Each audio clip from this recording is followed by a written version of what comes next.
Hello, it's Thursday the 21st. I'm FxPlew and this is the market brief. Now there's plenty of speculation about how the government plans to raise money in the autumn budget.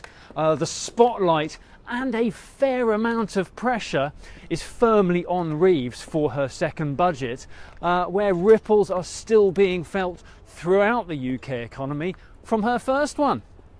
Higher ENI and the hike to minimum wages have affected most UK businesses, but the higher costs certainly hit the hospitality sector the hardest.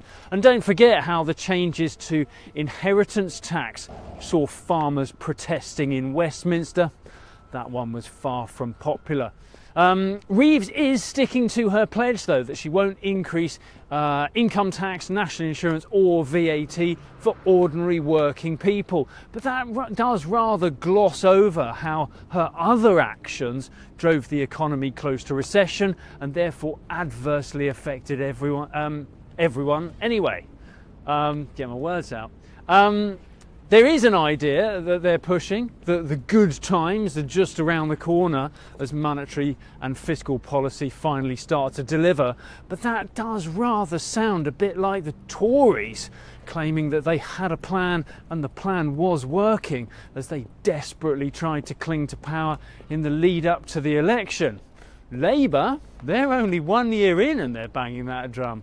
We had inflation data out yesterday. 3.8% is almost double the Bank of England's 2% target, but there are still calls for a rate cut as inflation is expected to fall organically over the next 6 months or so.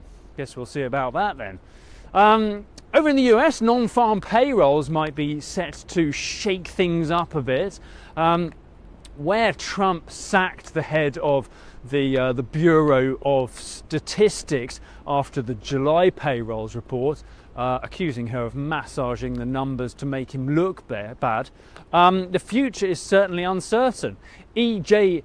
Antoni has taken over the role, and what he lacks in experience he more than makes up for in his affinity towards Trump, and some see this as a serious threat to capital market stability and from the risk of data manipulation.